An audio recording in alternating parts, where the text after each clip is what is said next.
They gave me these keys and said, I want you to build me a business. We went viral in days when there was no internet. Alison Cork, youngest female founder of a publicly quoted company, founder of Alison at Home and National Women's Enterprise Week. She's here to show you that you can sell and overcome anything. The phone rang, and it was the post office, and they said, we're going to have to send vans.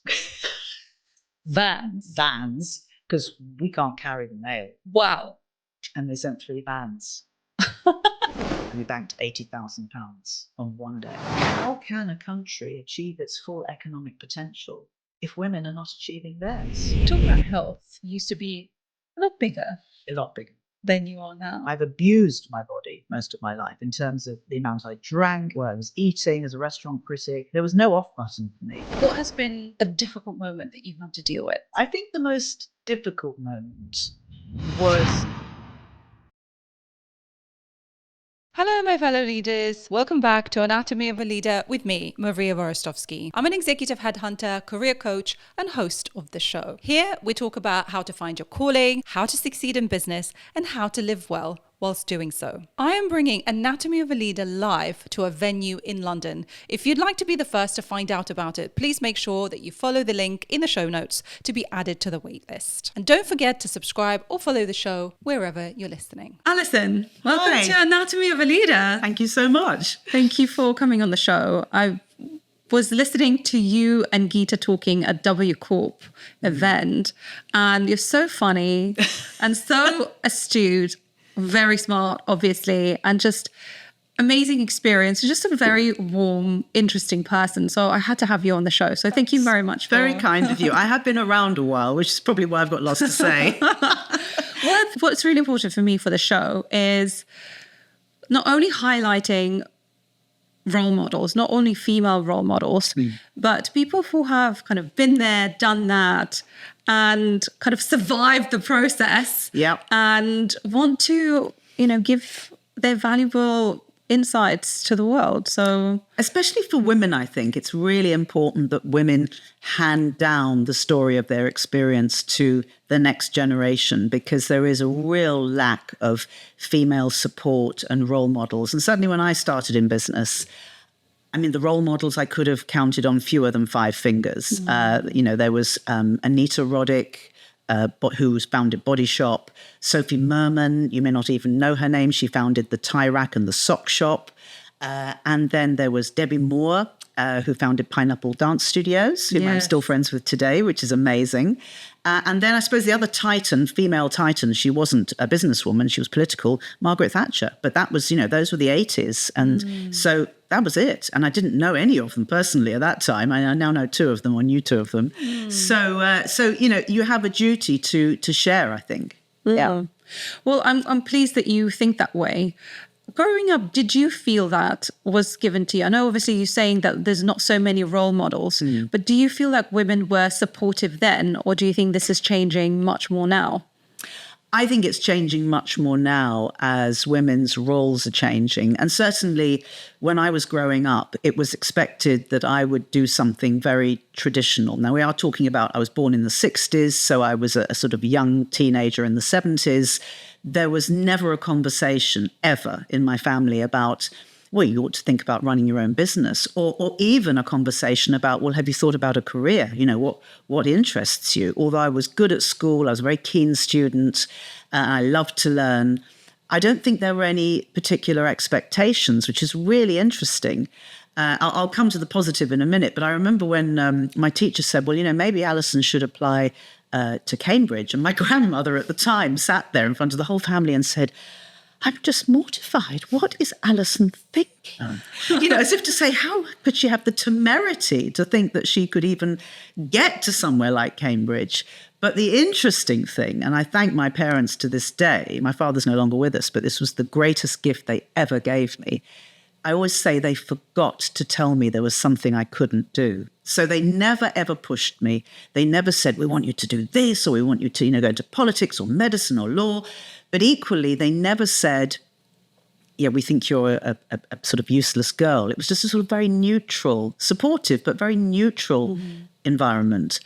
And with the benefit of hindsight, I feel that allowed me to have an imagination. There were no expectations, so I could create them. So I had the way I look at it, and maybe I'm choosing to look at it positively, but that's how it felt, was I've just got a completely clear drawing board here. I can draw my own picture, and that's kind of what I did. Yeah. That's amazing to be able to have a moment and not have to have the expectations and just, as you said, invent and create your own persona. I think it's much rarer than we think it is, because the minute you become a parent, I know you're a parent, I'm a parent, there's a huge danger that you foist your insecurities and your lost ambitions or missed targets on your children, and you create an agenda for them. And so before they know it, their lives have been mapped out for them, whether they like it or not. And I think that's, hugely dangerous. But it's one of those things, you can't blame anybody for doing it. It's such an instinctive thing, because you want to right what you perceive as the wrongs of your past. Yeah. But I think that what my parents did, quite unwittingly, they were just loving, supportive parents. And it was that sort of warm feeling that they were there for me and that I could write the script. And so I did. I think it's different, though, to providing the safe, supportive environment and being neglectful and not almost interested in what your children do. And totally. I think this is the difference, what your parents did. I feel like for me, I wasn't pushed into anything either, but I wasn't really... I mean, it kind of sounds really unfair to say this, but I don't think my skills are really picked up on when I was younger. And so for me, when I look at my kids now, I don't want to push them into anything, but I feel like my role as a parent is to figure out what their strengths are and then help support that. Yeah. So to give them, direction and support, but based on their own qualities, as opposed to just being like, oh, well, you can choose whatever you want, because I think that can be overwhelming for people. Absolutely. Also. And children, as we know, do need parameters. So I would say, again, with the benefit of hindsight, that I think our job as parents is to observe. It's to observe our children and see where their instincts take them, because they are born with certain instincts. It might be creativity, it might be mathematical, it might be musical. Every child has something. And it's our job to, rather than to work out what we think we'd like them to be, based on maybe what we didn't manage to be, it's just watch them. Just let them play. And we know we don't let our children play enough. And I always say, because I come from a publishing background, the analogy for me is like publishing. I always say the white space on the page, the nothingness, is equally, if not more important than the printed word. It has its place. And in a child's life, that space to think, play, create, jump in and out of a cardboard. I remember as a child so vividly, I must have only been 2 years old, playing with a cardboard box on the lawn, and it was my castle. And it was the best thing ever. It was a cardboard box. I mean, it really was a cardboard box, and it was great. And I think that there's not enough of that anymore. Not enough. And well, the cardboard box here is the most favourite. You've probably seen it downstairs. I'll show you when we go down. That's literally the most the best toy, really. Yeah. So you're talking about being 2 and playing in the cardboard box. What early experience do you remember thinking, oh, I'm really good at that, or figuring out what your kind of skills or strengths were? It made me laugh, because there is one. And I don't know where it came from, but I was saying a minute ago that I think children have certain instinctive traits, and I must have had some, because aged 5, I remember going to my grandmother's house, and she had a beautiful chestnut tree in the back garden, and these chestnuts fell to the floor, and they were big and shiny and beautiful. And for some reason, I thought, I'll take a bunch of those into school, I will put them on strings, and I will sell them to my classmates as the best conkers ever. If you want to win the conker competition, these are your conkers. So effectively, I took on a sales role aged 5, and I took these conkers into school, and I sold them very successfully. And I remember Claire Willis gave me a silver sixpence for 6 of them, because they were a penny each. Anyway, so by the end of break time, I had a matchbox full of shillings and sixpences in old currency.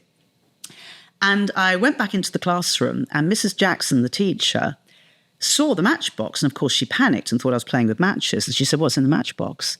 And I sort of reluctantly opened it up. And then she had an even a bigger panic because she saw all this money and she thought I'd stolen it. And she said, "Where'd you get the money from?" And I said, well, I sold conkers to my classmates, and Claire bought 6 and, Jackie bought 5. And I sold them fair and square, Mrs. Jackson. And she just went nuts. And she confiscated the money and she put it in the church plate the next time we went. It was a Catholic school. The next time we all went to church. And I remember feeling absolutely outraged as a 5-year-old, because it's like, I'm sorry, I worked for it, I earned it, I didn't break anybody's arm, they wanted to buy the conkers, and you've just taken my money. That's not right. Taken my profits. You've taken my profits. Anyway, the end of the story is that many years later, I was probably about 5 at that point, I was about 15, I was walking near home and I saw her standing at a bus stop. And I went up to her and I said, "Mrs. Jackson?" She said, yes. I said, "Mrs. Jackson, you still owe me 5 shillings and 6pence.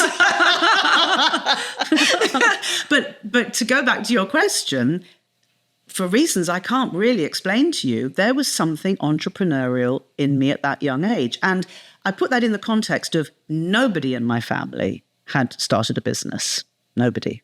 So where did that come from? It's one of those questions. It's really interesting, isn't it? Where do these things start? Why? I don't know. I'm thinking back what my earliest memory is. And you know what? Well, not earliest memory, but I just loved getting people together. I loved it. Like my mum was in town and I invented that I had a birthday. So I invited all these like kids from school to come so that they can like basically meet my mum. That's so sweet. And just similar to you, it's like, what is this? It's not your birthday. And everybody got sent away. Did your mum like meeting people, or was she not so keen? No, she did and she didn't. So she loved to host parties, but really when she had some control over it, rather than just like loads of people just turning up. Youngsters turning up. That's hilarious. So I think for me, and I don't know, I'm going through this a little bit of a, self-reflection and going back to, what made me feel happiest. And I think just bringing together people was it. And I don't know where that comes from. I don't know. It just... I mean, given what you do now, you've been true to that instinct. You're dealing with people. You're finding out their true needs and motivations and trying to deliver them what they need. If it's through search or through an interview in a pod. So it's really interesting that you've actually stayed entirely consistent to your I've early only been thinking about this recently, and this memory kind of came to me, and I'm thinking, did it come from there, or there's been some sort of thread. But where did that come from? That moment when you were little. You know what? I think I've just got it. From? But that's what I'm saying. I think I've just got it, and I don't know why. There's no logic for it. I think it's a lot of my family traveled. And so they were away a lot. So I think it's a way of like bringing them back. Maybe. Yeah, that's an interesting thought. It could be. It could be your way of balancing what you saw as an imbalance or a gap. Yeah, trying to fill the gap. That's really fascinating. Yeah. Anyway, I just like that just sort of came to me just now. I don't know where these things come from. Like when we're like kids, and I think what's really powerful is spending time thinking about them and seeing 100%. Where where all of the dots connect, especially as you get more experienced. And, you maybe, we're going to talk about this, pivoting careers and how you make that happen. Yeah. But before we go into that, would love to hear your experience. Like you were the youngest woman who have founded a publicly quoted company. Yeah. You were 29 at the time. Yeah.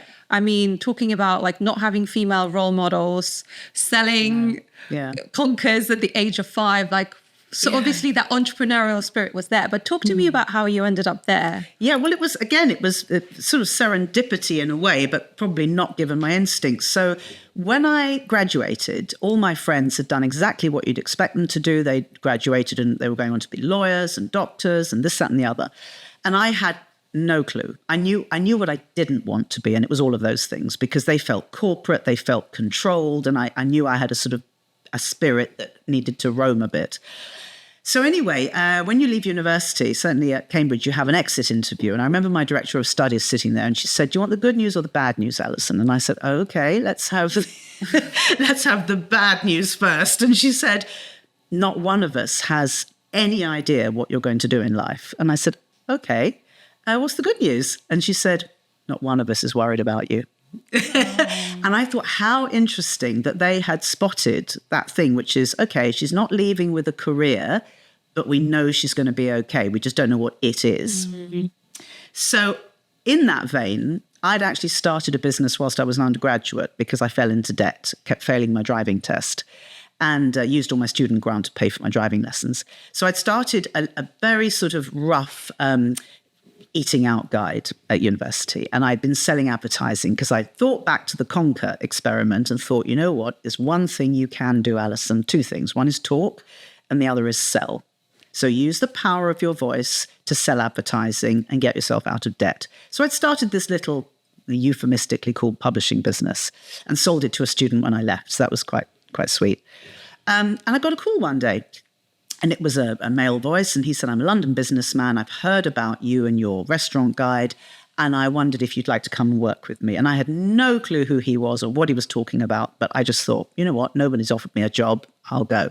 So I went for an interview, so to speak, and he said, would you like to run, I'm a publisher, would you like to run a publishing company with me? And I thought, I suppose I'll just, published this restaurant guide. I'm a publisher. Yeah, sure.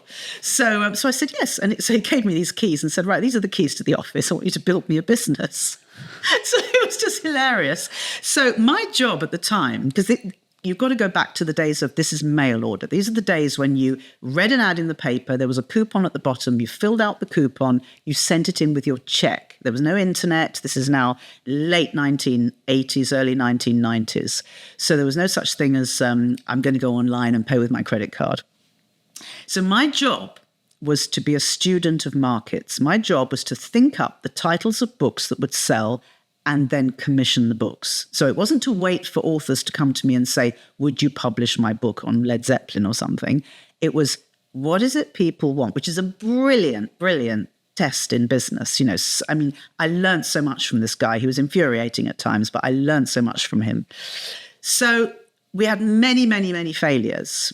We had one small success with a book called How to Talk to Your Cat, because I worked out that 3 million people owned cats, and the people who own cats think they speak to their cats. So I went to the cat shop in Brighton and said to the lady, do you think you talk to your cat? And she said, absolutely. And I said, well, how does that work? And she said, well, when his ears go that way, it means this. And when his tail goes that way, it means that. So I said, could you write me 60,000 words on that? And she said, absolutely. Could you do diagrams? Yes, absolutely. So she gave me a 60,000 word manuscript and we published How to Talk to Your Cat.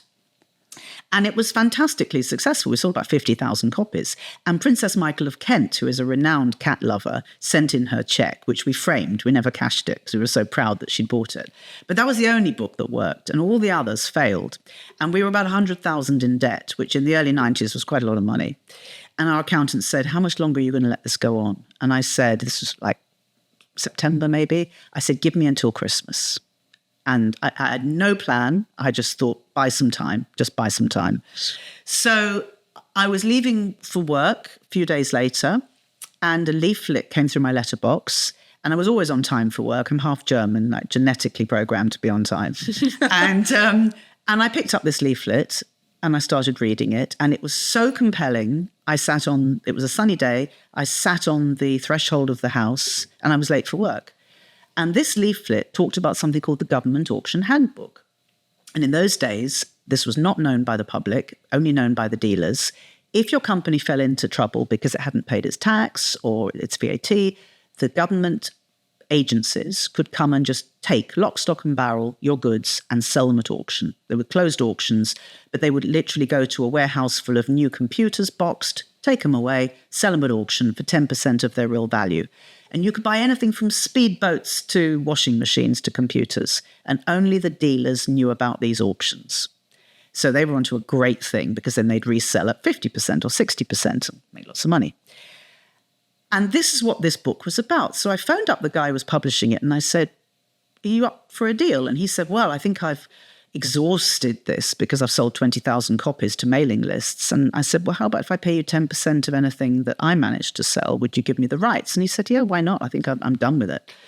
So I dashed into the office and said to my partner, I can feel this in my waters. This is it. We wrote an ad. I think I wrote the ad and put it in the Telegraph. And that was on a Saturday. It was in November now, November the 11th, I think. And obviously there's no post on a Saturday or a Sunday, so there was nothing. And on Monday morning, there was nothing. And I thought, okay, you tried your best. You couldn't have tried any harder. And that's just the way it is. Move on, go and start another business. And then the phone rang, and it was the post office. And they said, we're going to have to send vans. Vans, because we can't carry the mail. Wow. And they sent 3 vans. And I think I am telling the truth when I say that on that first day, we banked £80,000 on one day. Wow. It went ballistic. The world wanted to know how to buy a computer at 10% of its real value, or a washing machine, or, God forbid, a speedboat. And the papers caught on to. Everybody wanted to know about the government auction handbook. It just went crackers. Now, we were selling it by mail order, so we weren't on the official printed books list, so to speak. Mm-hmm. So we weren't. But had we been, we would have been at number 1 immediately. We would have been the Times bestseller, the UK bestseller. And this went on for several months, and we sold lots and lots of copies. And it was really off the back of that book, although we did then build a medical section, which was probably my early interest in health and well-being, that was successful. We really floated the company off the back of that book, pretty much. And so by 1992, so that was kind of 1990-ish, 1992, we decided to float the company. And at that point, I was, as you said, the youngest ever female co-founder of a publicly quoted company. That's an amazing story. You basically went viral. Yeah, we went viral in days when there was no internet. That's incredible. Yeah. And I think there wasn't a paper in the land that didn't interview us, write about it. It was on radio, it was on television. I mean, we did nothing. We spent not one penny on marketing, not one penny. It all came to us. It's all having that insight and knowing the language of how to pitch it, position it. Yeah. Yeah. It's amazing. And it was all about, when I wrote those ads, my job as a copywriter, because I was chief bottle washer, I did everything. Mm-hmm. But my job when I was writing the ads was the headline. Mm-hmm. The headline is 70% of the success of the ad. You've got to write a killer headline. Mm-hmm. On another occasion, I saw a very compelling advert in America, and it was in something like the National Enquirer, so it's not the most classy publication, but nonetheless. And the Americans, of course, are the fathers of mail order and of writing great, compelling copy. And this ad had a picture of a big tomato, and it had a tape measure around its waist, measuring 18 inches. And the headline was, "The biggest darn tomato you've ever tasted," or something. And I thought, wow, that's a great headline, because I knew immediately in this country, people have allotments, and there's a harvest, what we call the harvest festival syndrome, which is, I want to grow the biggest tomato in the allotment. I'm competitive. So long story short, I registered us as a seed importer. That was the main block, but I got round it by registering us with the Ministry of Agriculture, Trade and Fisheries, or whatever it's called, Food and Fisheries, and imported these seeds and ran the advert. And that was a huge success. People loved that. But it's all about the advert and the headline and grabbing people's attention. Mm. Yeah. We were talking about social media earlier, and this is precisely I don't want to say tactics, but the talent for knowing what grabs attention and what's going to get people to keep paying attention. This is it. Yeah. Well, it's very interesting you saying that, because obviously I come from a background of smash and grab with the headline. It's all about the headline. But as I've got older, another quality that I rate very highly, but it's almost the antithesis of smash and grab, is authenticity, because authenticity is about subtlety, consistency, and sort of getting to the real core of who you are, as opposed to what you want people to see it. So it's quite diametrically opposed. And I personally, and I suppose struggle is the right word, struggle a bit with that, because I feel that I have a duty, especially when it comes to relating to other women, going back to women, to be authentic. Because I think one of the greatest disservices that women do to other women, wittingly or unwittingly, is to present this picture of perfection because we feel we have to. It's a woman thing. We feel we have to be perfect. Society requires us to be perfect. Perfect mothers, perfect wives, perfect businesswomen, looking perfect, skin perfect, hair perfect, body perfect. It's really difficult. And so I've sort of slightly gone in the other direction, which is I know instinctively what a smash and grab headline looks like, be it on social media or in print. But I feel my duty now is to tell it like it is. Do you not think that there is almost like a duty to marry the two? Because if you can do an amazing title, something that's really catchy, but also has the authenticity, isn't that just like the perfect marriage? Yeah, so the two are not mutually exclusive. And I think that's what I'm working out. How do I, because I don't want to... I don't like the idea of sort of tricking people. Yeah. But I think you're right. I think, all's fair in love, war and marketing to grab the attention. But if the message you then deliver is 100% solid, then I think that you've got it. That's the holy grail. Because it's like if you have an amazing message and, or a product, but you're not able to market it to get people's attention, then it doesn't really see the light of day either. So there is the danger of it just sort of sitting somewhere in the dark. Yeah. So I used to be really against packaging. I am against like physical packaging for environmental reasons.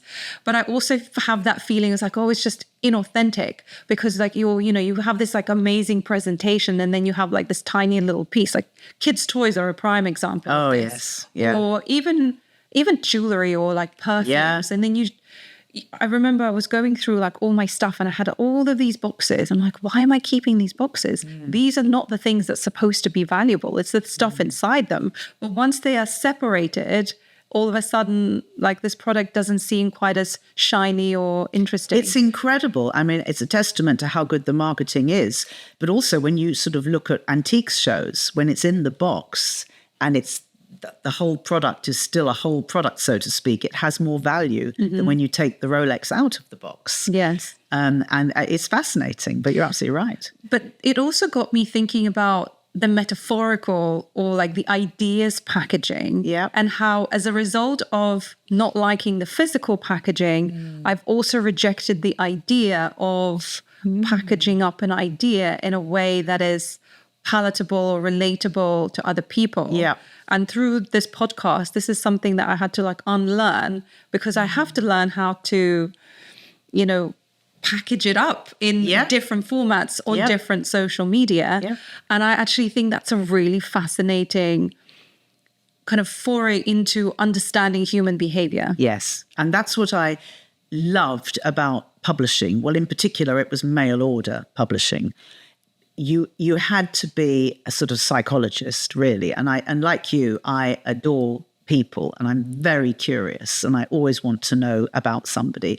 Somebody once said to me, because I did a lot of journalism and did a lot of interviewing, and they said, God, it must be so hard when you get a really boring person. What do you do? Or when you're sitting at a dinner party and the person next to you is really dull, what do you do? And I said, you're saying the wrong thing. There is no such thing as a boring person.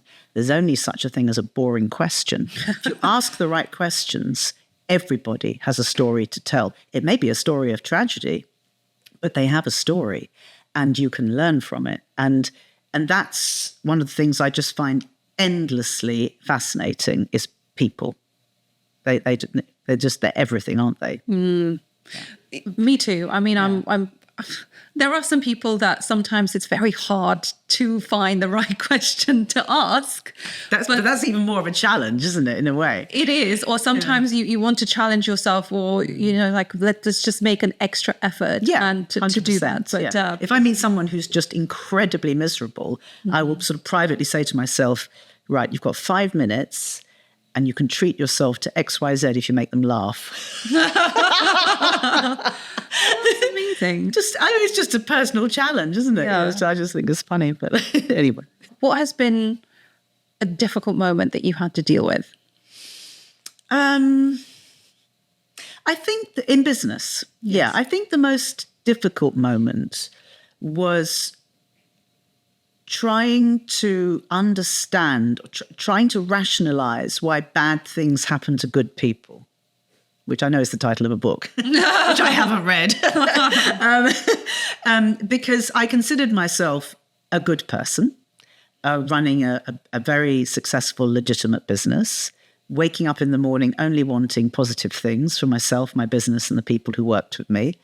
And to find out that some of those people have defrauded your business to quite a serious degree is completely devastating. And fraud is a very interesting crime because it goes largely unreported. And the reason for that is because people are embarrassed to report it. It's a sense of shame. It's like, how could I have been so stupid not to see what's going on? So there's great shame around it, which is obviously quite paralyzing.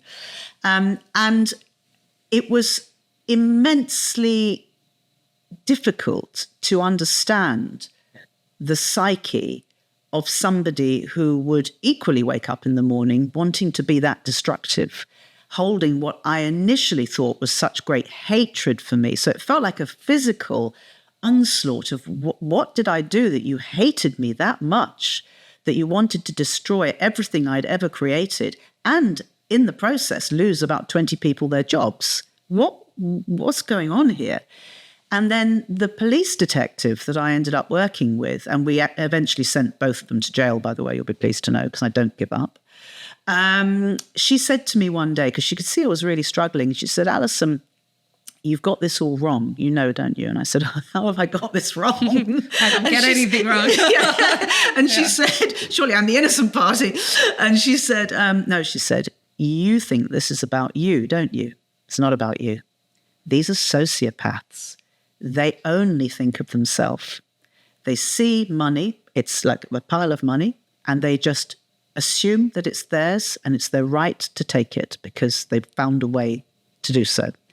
It's not about you, and it's not personal." And that was the greatest gift she could have given me. It was almost as good as sitting in Southwark Crown Court and hearing them say guilty, because she lifted a massive weight off my shoulders. And at that point, it turned around. That was the day it turned around for me. It turned around because I thought, I'm going to win. I'm going to send them both to jail. I am not a bad person. And actually, I'm now free to be a happier person because I don't have to worry about being a bad person because I'm not. And it was amazing. She was so smart, this woman. Brilliant at her job. It like liberated you. Totally. Yeah.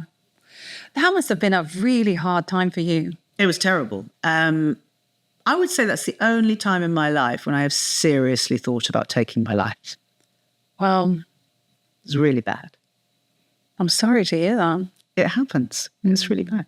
And, it's now 10 years ago, almost. No, 10 years ago. And you can see I still get emotional when I'm talking about it. And I know it's going to happen, so I don't worry about it anymore. I'm not embarrassed. Mm-hmm. It's actually the best thing is to talk about it. And every time I talk about it, I cry a little less, obviously. And one day I'll be able to say it and you won't even notice a tremor in my voice. But that will probably take 20 years because it is devastating, when you've worked so hard for something. And as I say, fraud is, and I'm quite political. I'm political in the sense that not party political, but interested in how we as a society operate and what's fair and just and right. And if I were ever going deeper into public service, which might be something I do in the next incarnation of my life, one of the things I would focus on, apart from health and women's health, is certain aspects of business, and fraud would be one of them. I think it's so paralyzing for business. It costs the economy so much that we don't understand because it's an unspoken crime and largely uninvestigated crime because people don't report it. But I can tell you, it has a massive impact, not just economically, but on people. Just because nobody got stabbed doesn't mean they didn't die inside. Yeah. It's interesting that you're talking about this idea of shame, of how that emotion impacts your ability to potentially to seek out help or to report it or to do something about it. And I think especially for women, I think that is really, really difficult, not in fraud, but in other areas where actually you need somebody at that point to step in to help you because you can't unravel all of that yourself. Absolutely. And, I remember the first time I went down to Charing Cross Police Station and they said, look, with the greatest will in the world, this is the West End and you've lost six-figure sum of money, not millions. And so it's not really top of our list of priorities. And I thought, good God, this is terrible. So I said, okay, so I'm understanding from what you're saying that you need a slam dunk in terms of the information to make a conviction, because then you can tick the box that said, we got a conviction. That's a good statistic.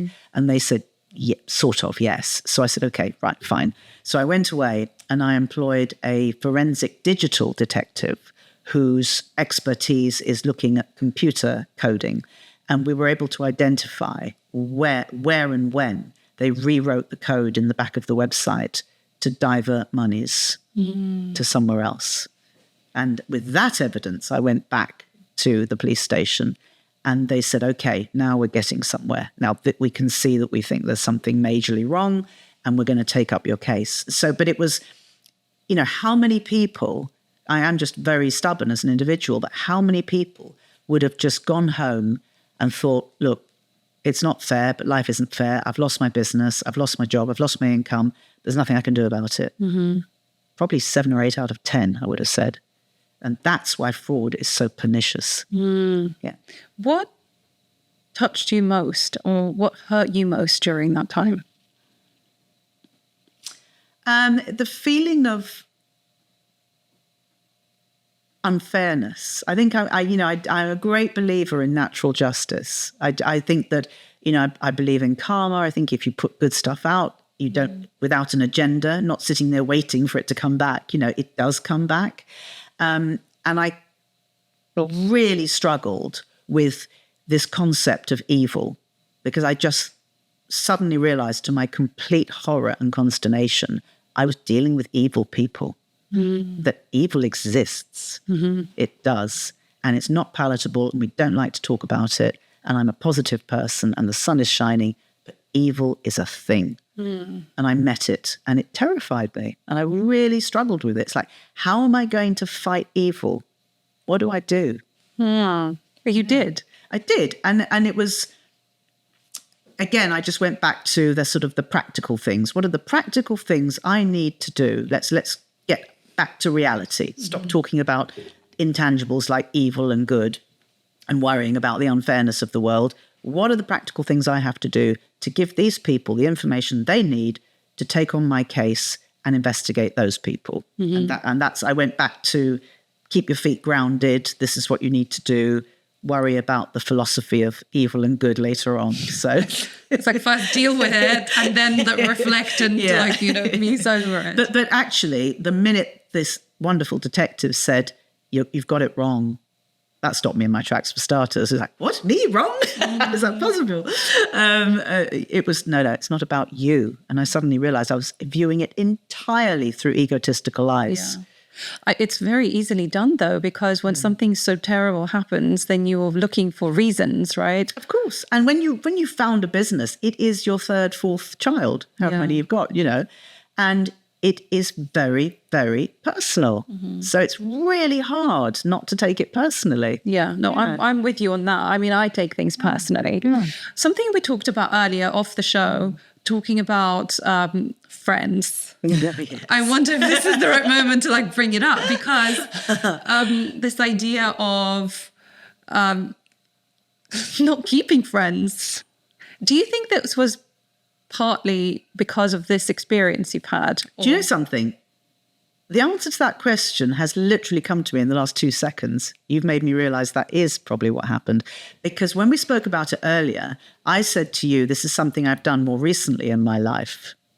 I didn't do it when I was sort of 5 or 15. Yeah. And actually, now I come to think of it, it probably is aligned with that time that I had to accept that there just are some really not very nice people out there. Yeah. And that's life. And, my husband often says to me, you're a strange combination of touchingly naive and incredibly street smart. And I think that he must be right, because there was always that part of me that would just trust. And my parents are very trusting people. And I think I got it from them, just assuming that people don't wake up in the morning with a bad agenda. Of course, then you're disappointed in life. So the answer to your question is, I think it has happened in the last 10 years. I think it also has happened because I'm now of a certain age, and I realize that, life is finite. It's not forever. And I want to cherish the friendships that I've got and make sure they're good and healthy ones. But having been in contact with people I thought were good people, I won't say my friends, because you shouldn't necessarily view employees as friends per se, but people I thought were good people, and having been disabused of that, I think I just reached that point of reality, which is, I will start positively. I will give you the benefit of the doubt. I want to be your friend. But if you let me down on more than X number of occasions, and I've got my own sort of parameters, consistency, loyalty, punctuality, stuff like that, it's just silly things. Yeah. Everyone has their own shopping list. Then you will not be my friend, and I will edit you out. And that's to preserve my sanity. Is it something that you're upfront about, or it's just for you to have your own sort of set of principles to guide you by? I'm much better these days at being outspoken, but also, I don't wake up in the morning wanting to be nasty or cruel or upset people. So I wouldn't turn around to somebody and say, I've just decided you're a hateful human being and I don't want to be your friend anymore. But I would say something like, look, I really love you. You're great fun. But it's really tough for me that you have cancelled on me 10 times, literally, and you never, ever turn up. And I'm not wired that way. I'm not enjoying this friendship. So, yeah. So you would break up with them? I would just step back. Yeah. Yeah. I'd be less available. Yeah. Does it bother you? Does it hurt you? Or you're okay with that?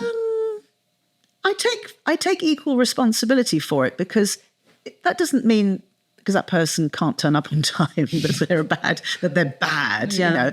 That's just a trait of their character, but it's one that doesn't work for me. And also, I just think I think it's very unprofessional and rude to steal somebody's time. Yes. Yeah, you can stealing money and stealing time. That's equal in my head.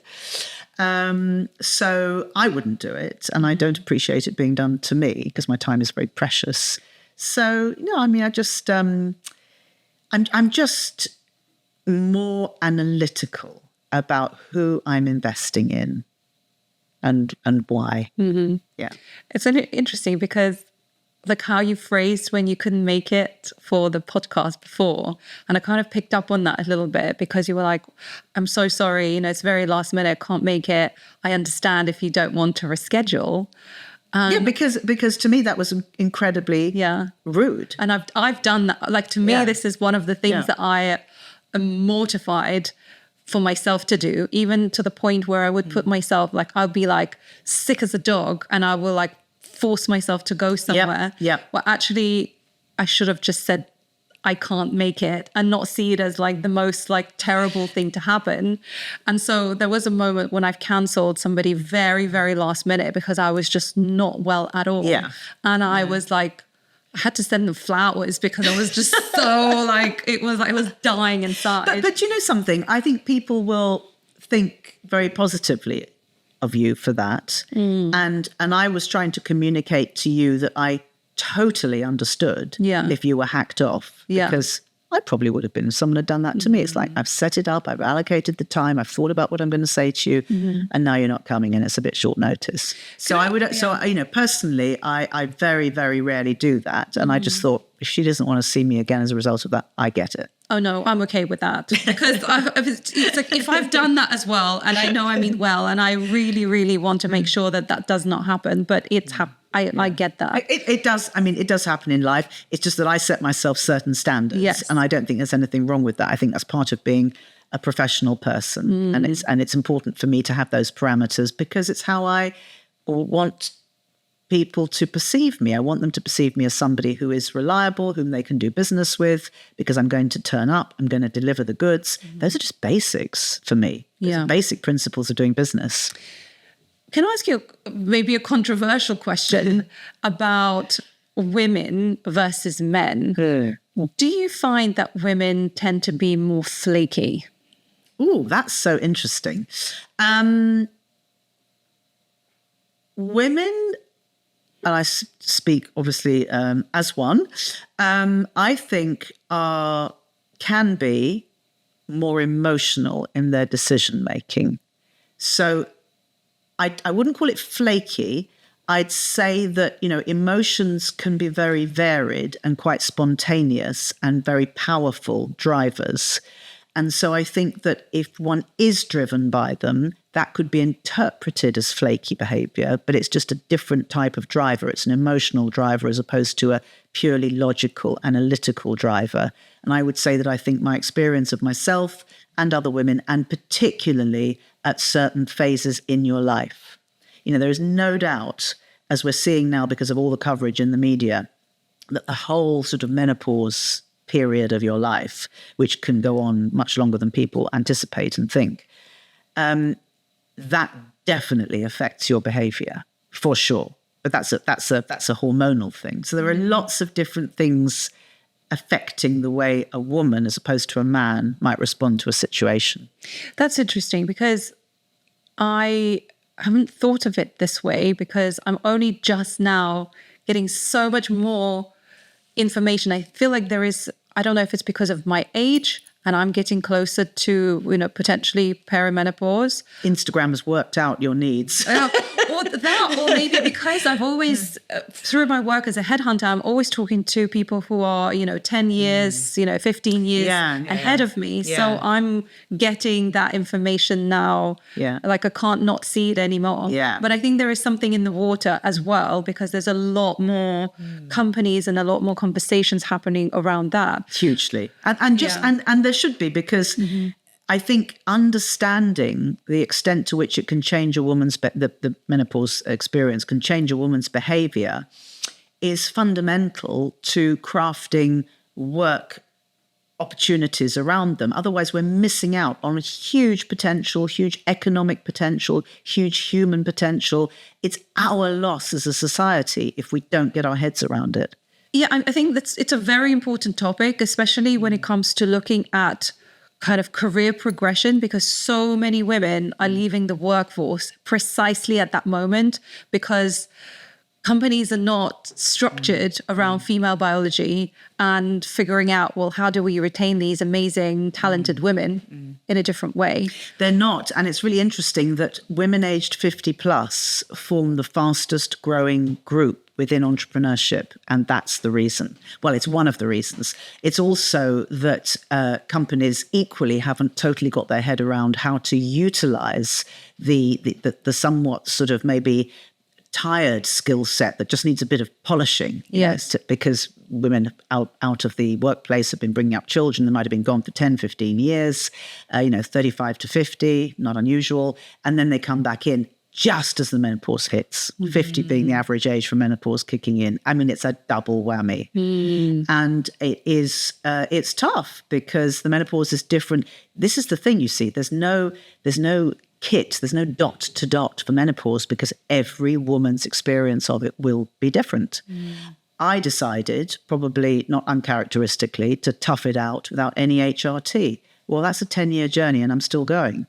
And I learned, to my horror, that you can have menopause symptoms at 80 years old. Wow. It doesn't just, so I started at 50, I'm now 60. It's not over. And it might not be over for another 20 years. I mean, you really have to wrap your head around that. This is a huge topic that we have to understand so that we can assimilate women back into the workforce or support them as entrepreneurs, whichever they, wish to do, but get the economic value out of 50% of the people in this country. Women make up half the population, because how can a country achieve its full economic potential if women are not achieving theirs. It's just basic maths. I was at FT Women in Business Summit a couple of days ago, and there were some very interesting insights about that.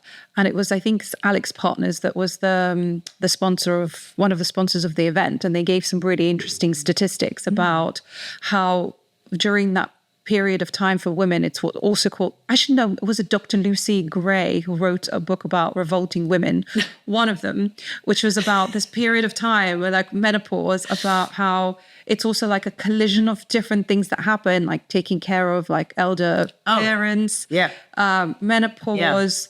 I can't remember what the other Children things. leaving home, that's an emotional thing. So there's a lot of things happening. And my biggest insight from all of this, and what doesn't work for women through various stages of their life, is this idea of leaving a workforce, but not permanently, for a period of time, and having a way to get back in. Yes. And I think this is what's not working for the female gender in particular.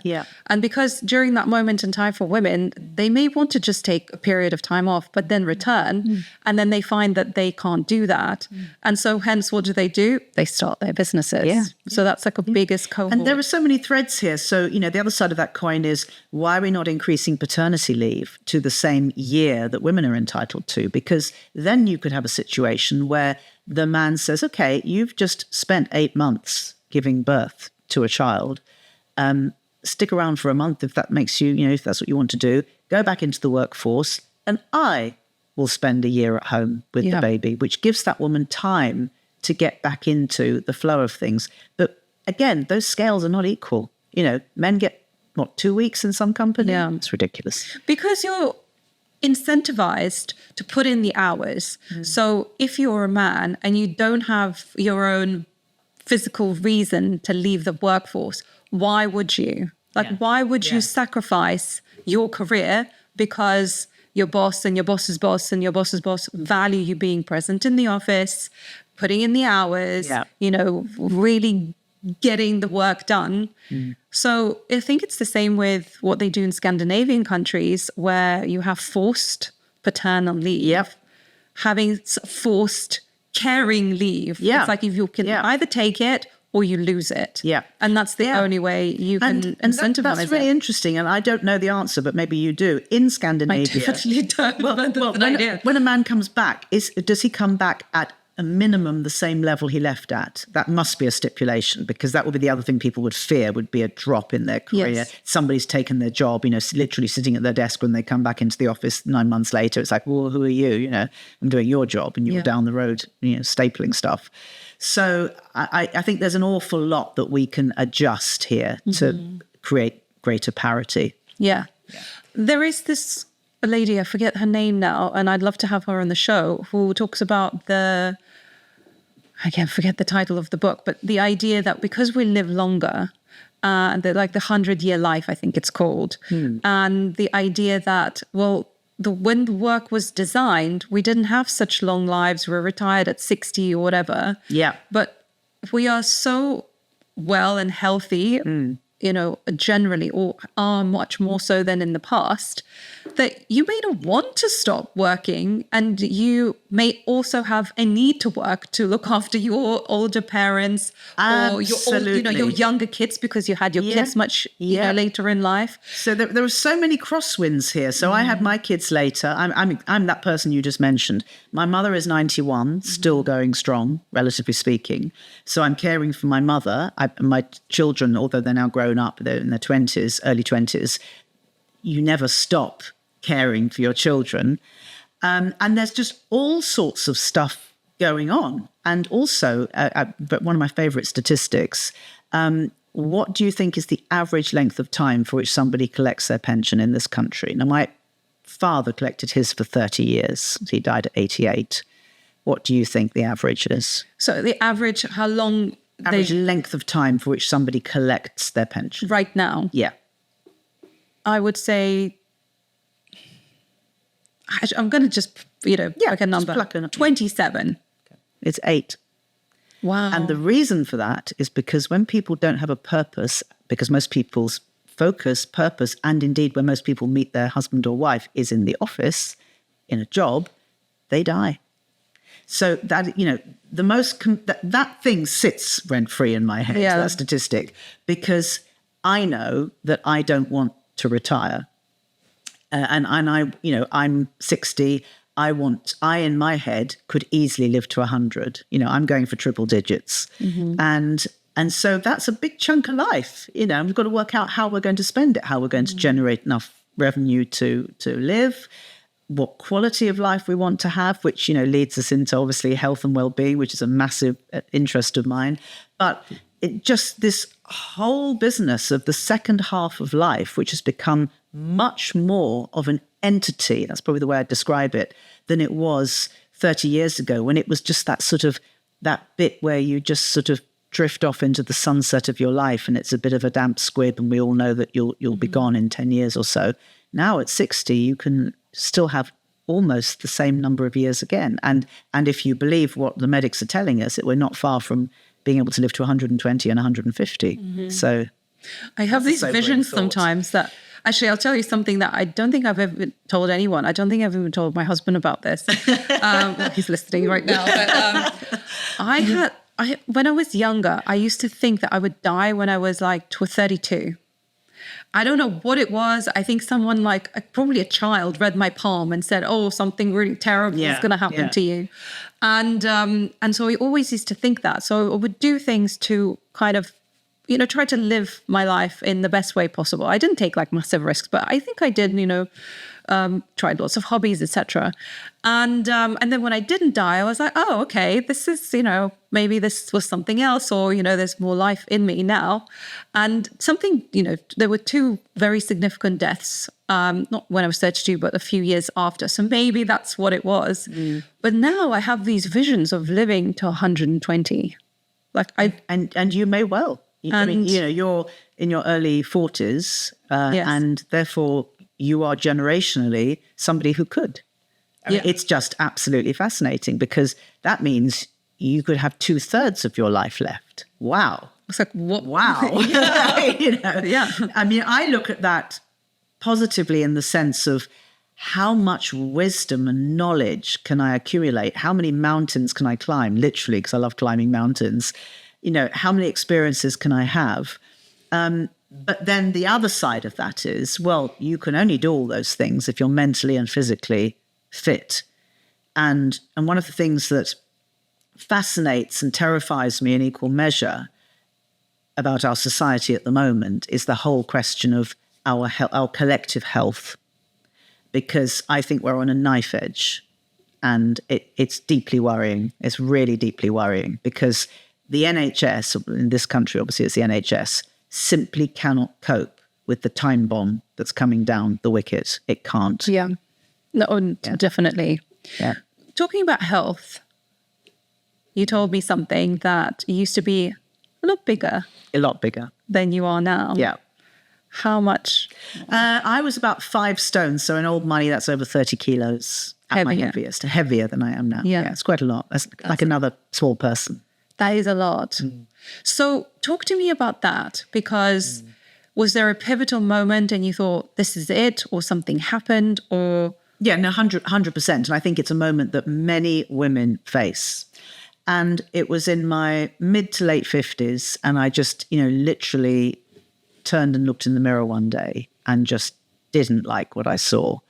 And bear in mind that I'm used to broadcasting, so I'm used to knowing how to do my hair and makeup and clothes so that I can disguise figure faults and all that stuff. But I knew fundamentally when the clothes were off, it was not a pretty sight. And I think many women reach that point, probably somewhere in their mid-50s, just like me. I think I'm very typical, where you think, is it all over? Am I now destined to a life of what I call quiet desperation, where I never get wolf whistled by blokes on building sites, because whoever says they're annoyed when it happens, they're lying. I love it. Sorry. Politically incorrect, but I love it. No, it's that thing of, it's just worse not to be noticed, because you've become invisible, because you're not feeling or looking your best. So you're not giving off an aura which says, I'm a fun person to be with. I like myself. I'm having a good time. Life is positive. You're shrinking. And I just didn't want to be that person who just shrinks into nothingness. And so I thought, okay, what are we going to do about it? And my husband, who's, always very, very sweet, said, well, look, I genuinely like you the way you are. But if it's driving you nuts, go down the road to this place where they specialize in rewiring people. And so I did. And fundamentally, and this has spawned a massive interest for me in health and well-being, they taught me, and I was so embarrassed, mortified, in fact, because I used to be a restaurant critic, and I thought I knew all about food. They taught me that my diet was appalling. And it is, when people say to me, as they do frequently, what was the magic bullet that helped you lose all that weight and change your body and change your shape and have muscles and blah, blah, blah?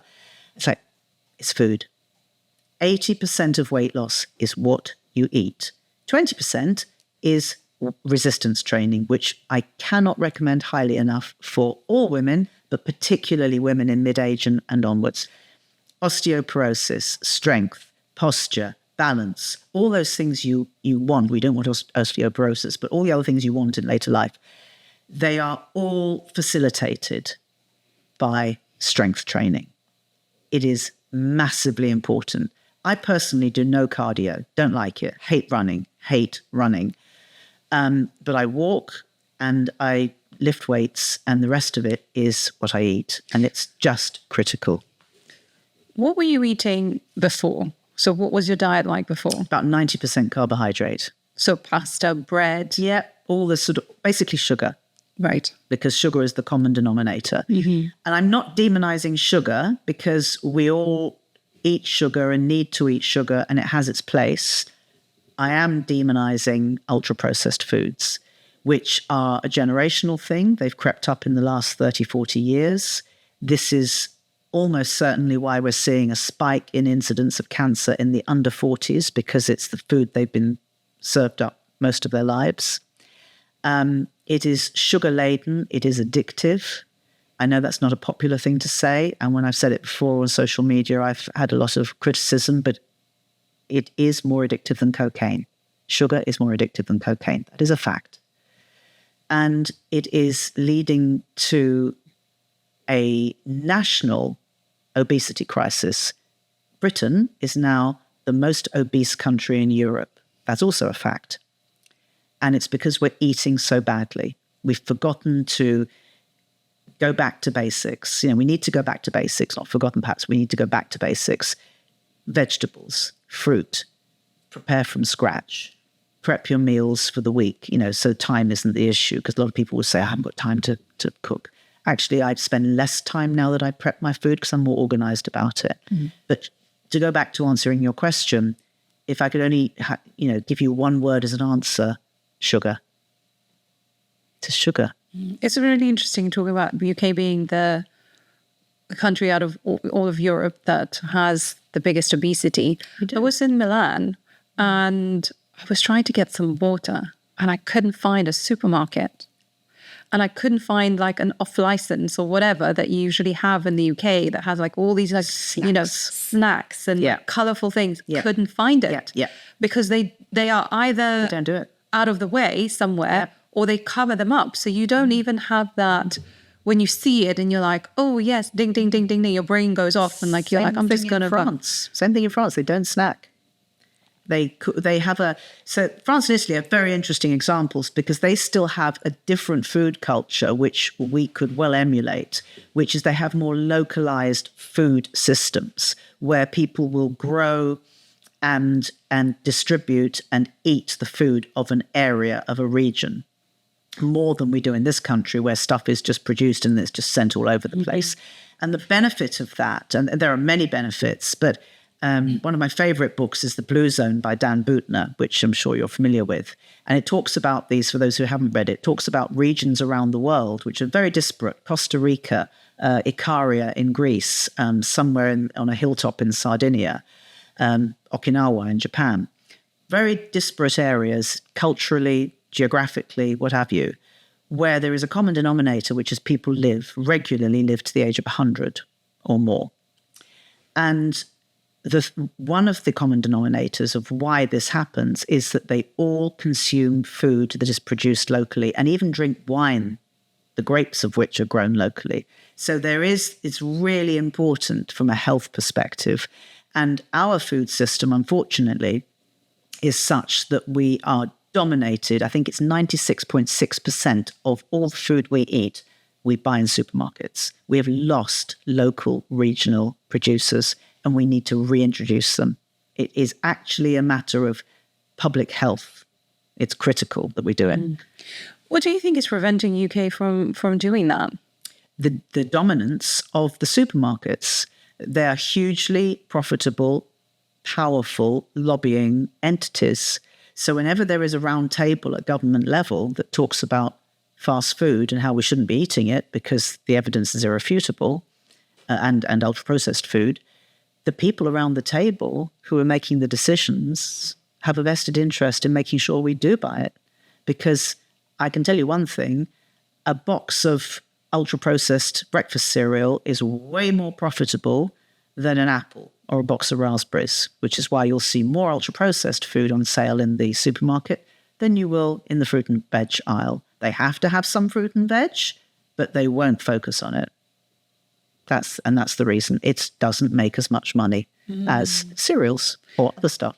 That's so sad. It's not just sad. I think it is.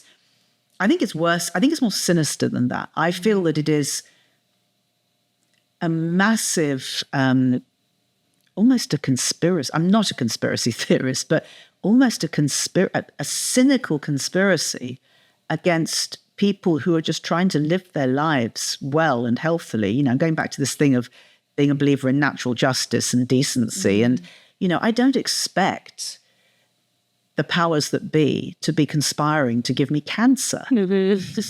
Yeah, I really don't want to think that might be a thing. For profit. For profit.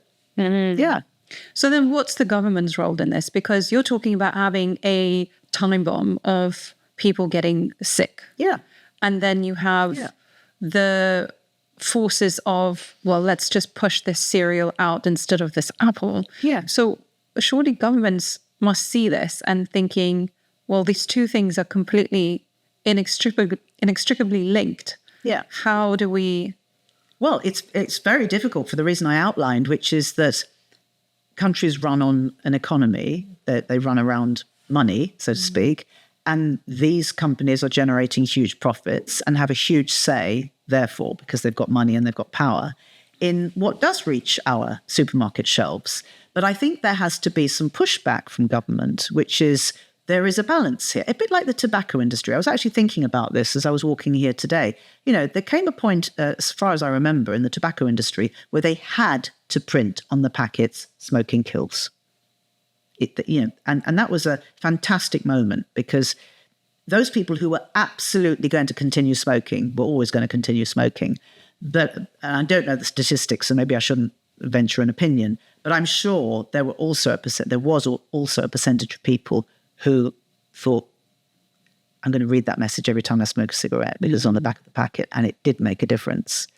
So I think there needs to be pushback from government in the same way, which is, I hear you, I know you're powerful, I know you make money, I know you have a seat at the table, but we have to, as a society, as a government, as a collective, think about some balance here. It could be public information, because I think people are very ignorant about what they're eating.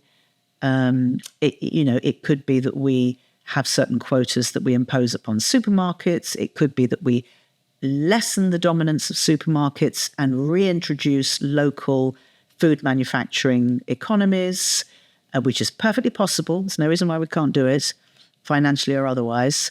But we have to find a balance, because we can't go on the way we are. Mm-hmm. We can't keep spending $7 billion a year on bariatric surgery because people have become so huge. Mm.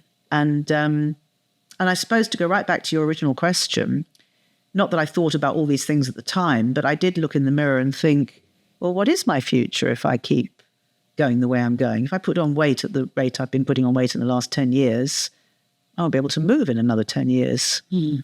So, go figure. So how do you feel now? Oh, God. I actually feel that somebody gave me a new life. Like I was with a girlfriend recently. We went to Slovenia and we were doing a bit of climbing, a bit of walking. And one day we thought we'd try out electric bikes.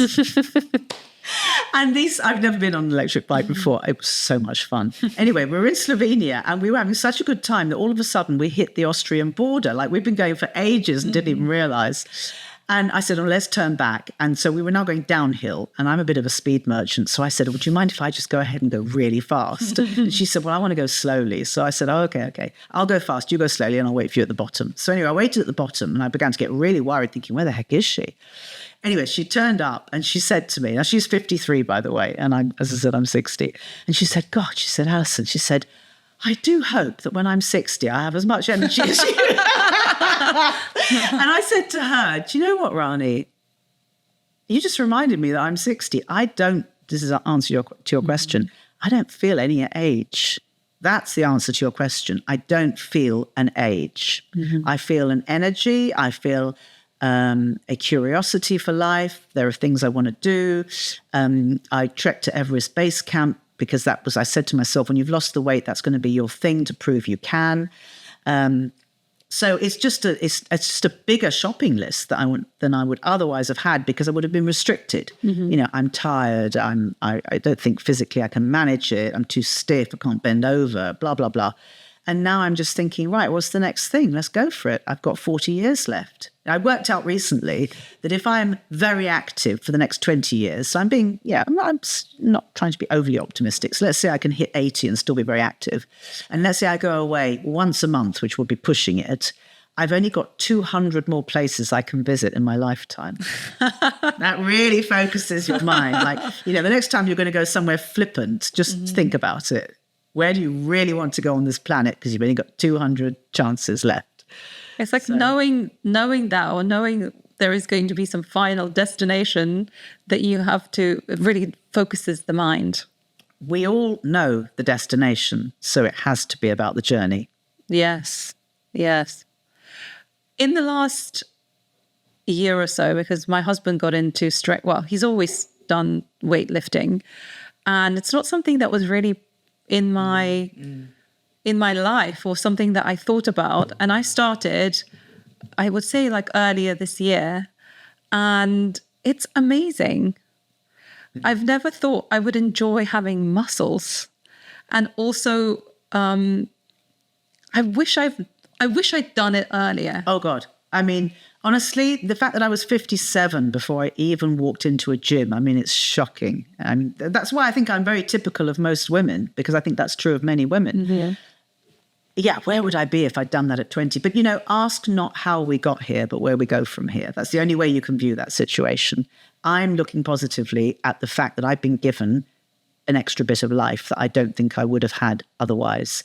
But strength training I just can't recommend it highly enough. And one thing I would say, because so many women say to me, oh, but I don't want to look like a man. It's like, no. Listen to me. You have to train like a man, but you won't look like a man. You will just look toned and strong and like, I don't want to be bulky. It's like all these people training in the gym, trying to look bulky, and they're going for years and years. It's not going to happen. Again, just for the record, most people who look bulky in the gym on a regular basis are probably on steroids. It's a huge thing. I don't take them. I would never take them. Any muscles I've got have been hard earned. That's the way to do it. Okay. But you as a woman, you will not end up looking like a bloke unless you absolutely want to and work hard at it and take lots of steroids. You won't. So there's a great comfort in that. But I'm actually now writing. I've written books before in my life, so I am a published author. But I'm now writing a book about health and well-being for women over 50, kind of second act. It's not aimed exclusively at women over 50, but it will probably resonate with them. And it's just a really practical guide of all the things that one can do to make that second half a better experience, because there's so much you can do to make your life better. What age did you start strength training? 57. 57. Yeah. I know. I mean, you look amazing. That's very kind of you, but honestly, I have worked hard at it. I mean, when I say worked hard, again, I don't want people to think, oh, she's in the gym every hour of the day. I go to the gym for 3 hours a week. That's it. 3 sessions, 1 hour. That's it. In between that, I walk most places. I gave my car away. That's it. I don't do anything other than that. And I eat properly now. I track what I eat on an app. And that absolutely is all I do. And you don't need to go crazy. It is just about focusing on the right type of exercise, which, it's just transformational. I can't recommend it highly enough. I feel like it's so reassuring that you're talking about starting exercising at 57, that I just think, like, I've started, I mean, I've always exercised, but like really strength training and like 3 times a week, as you said, when I'm like 41. So you can make a change literally at any point in your life. At any point. And what's so humbling, and I use that word advisedly, is that, I would consider retrospectively that I've abused my body most of my life in terms of the amount I drank alcohol-wise and where I was eating as a restaurant critic. And there was no off button for me, never. And it's humbling that within 9 months of changing the way that I ate and then trained or took up weight training, I'd lost all this weight and my body responded immediately. And, our bodies are a miracle, but we must fuel them properly. Yeah. So we're going to talk about pivoting and making a change, and we'll come back to that at the very end. But one thing I really want to talk to you about is the National Women's Enterprise Week, which you have set up how long ago? That was last year, was our first. Oh, yes. Right. Okay. And it's coming up very, very soon. June 17 to 21. So what is the reason why you've set that up? And talk to me about what it is. Yeah. So National Women's Enterprise Week is really to draw attention to female enterprise. And it sort of took me all the way back to the beginning, where I started a business and had very few female role models. And I sort of was in business for 20, 30 years and more recently thought, hang on a minute, have the stats changed? What's the landscape looking like? And I looked at the stats and still only 1 in 4 businesses owned or led by a woman. And I thought, that really isn't very good. And there are lots, and I looked into the reasons behind that. And it's, lack of self-confidence, lack of networking, lack of female role models. Now that is changing. There is more around than there used to be, and there are networking groups. But I still felt, we have national days to celebrate beer and hedgehogs, random stuff. Mm-hmm. I'm sorry, we don't have a day to celebrate female enterprise when we're half the population. What's going on here? So I thought, it's one of those things where if you want to get a message across, talking about marketing, just say the same thing relentlessly and eventually it gets through. So I thought, right, I'm going to amplify, I'm going to make noise. I'm going to have a week to celebrate female enterprise where we get publicity in the newspapers. We run a women's launch lab. We get some sassy women into the launch lab. We help them elevate their businesses and we just make lots and lots of noise. The equivalent of walking around the streets with tin cans, bang, bang, bang for a week. And that's what we're doing. And that's what it's all about. It's to make people aware of the fact that there are many talented women out there who need support to build their business, just as a man would. They need finance to build their business. So why is only 2% of venture capital going to female-led businesses? These things need to be discussed and addressed. I mean, there isn't gender parity within either the senior leadership teams or with how much funding goes to female founders. What collectively can we do about that? That's a very big question. Mm-hmm. I think it starts with awareness, because I think until quite recently, it was one of those things that just wasn't talked about. It's like, well, women just have to sort of put up with it. They don't present very well in front of VCs and all this sort of nonsense. So I think firstly, making noise and amplifying the conversation, because I hear that conversation being had much more now, and that's the start of a sea change, so to speak. And then I think it is just people like myself, almost the influencers of our generation, influencing. I mean, I spend a lot of time networking, talking to VCs and introducing them to female founders. And it is that sort of subtle influencing of meet, greet, get to know, help build confidence. It's almost making it go viral. That's the way I see it. It's achieving our end game by getting a lot of people doing little bits, and collectively as women, we start to make a change, because, and I've seen that happen. So I know that can work. At government level, I'm not really a fan of quotas, like we're going to force X percent of women to be MPs. We're going to force Y percent of venture capital to go into female-led businesses. No, help women create good businesses and then invest in them because they're good businesses. We're not asking for favors. It's something that I think about all the time, and I don't necessarily know what the right answer is, but I guess, the first place you do start is by talking about it and to raising the issue. Yeah. And how many things get swept under the carpet until suddenly, when I look at media and I see the stories that pop up that suddenly get lots of money raised for them, it's like, why that cause and not that cause? Why that cause, which is equally as heartbreaking as that cause, did it get nothing? It's because nobody knew about it. Nobody was talking about it. And unfortunately, it's that old thing about, no publicity is bad publicity. You've got to make noise. Well, this is how we started, isn't it? About making the headlines and making that work. So how can people support you in that? So with National Women's Enterprise Week, I think they can support me and they can support all female-led enterprises by seeking them out locally. That's just something very simple that you can do. When you're shopping, try and shop locally if you can, with this or online with the smaller businesses. Be curious, look into who's running the business, look at the ethical and other factors which drive that business. If it's a female-led business, again, I'm not saying buy something that you don't want just because it's a female-led business, but be a bit more curious about what you're buying, in the same way that I'd say when you're in a supermarket, be a bit more curious about the food that you're buying. Read the labels, understand what it is you're about to consume. And I would say there are probably parallels with female-led businesses. I'm a great believer in don't ask the impossible of people. We all lead busy lives. And, if you ask something too big and too difficult, it won't happen.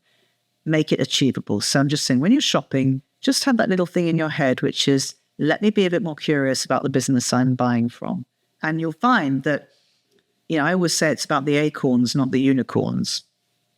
Women often, not exclusively, but often tend to run smaller businesses.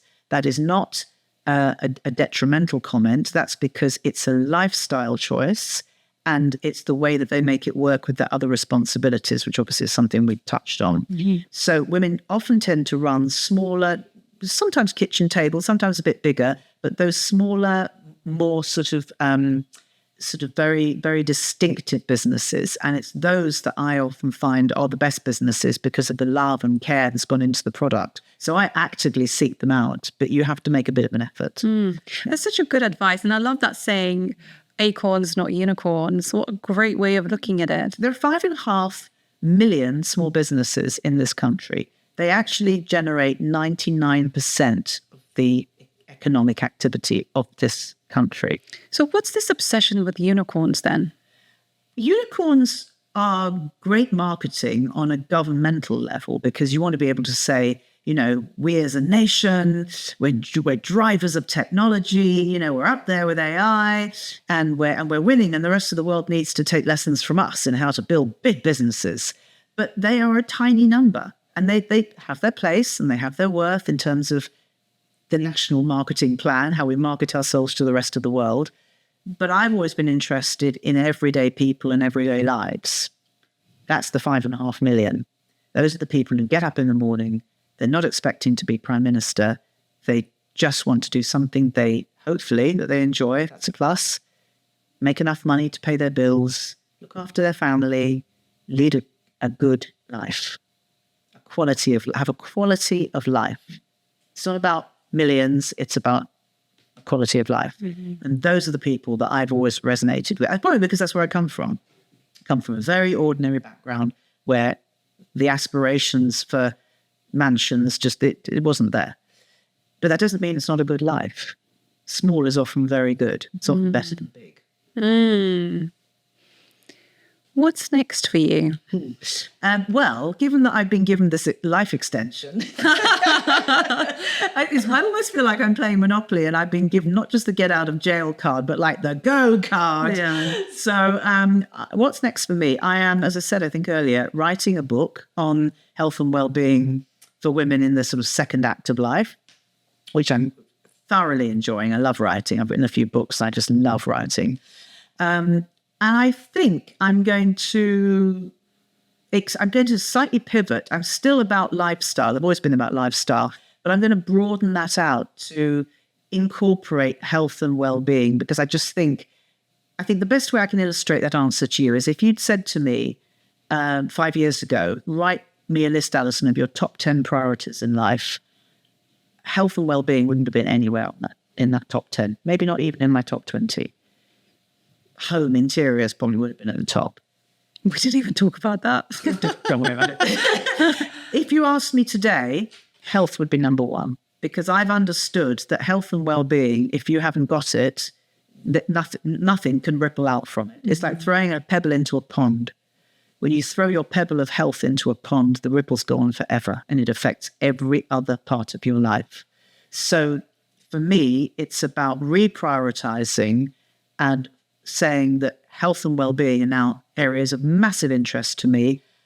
It does all filter through into your home, your family, how you interact with them, how you feed them, how they grow as people. But sofas are not top of my list anymore. Yeah. Well, I'd love to have you on the show again, because there's so many things that we did. Can talk forever, Honestly, you're so interesting, and So are you. and you're well, thank you, and you're just, I don't know, you've there is something about your aura and your general energy that is like it's very uplifting. So it's just very enjoyable, but also like I feel like very inspired sitting next to you. Thank you. Well, when I'm having a less than brilliant day, I will play this back and watch myself. It's like, what is like the love file? Well, I hope you do. But thank you so much for coming on the show. Pleasure. And really a pleasure to talk to you. And hope to speak to you soon. You've been listening to Anatomy of a Leader with me, Maria Vorostovsky. If you love listening to these inspiring leadership stories from all walks of life and would like to support our show, the best thing you can do is to subscribe or follow wherever you're listening. Thank you so much, and I'll see you in the next episode.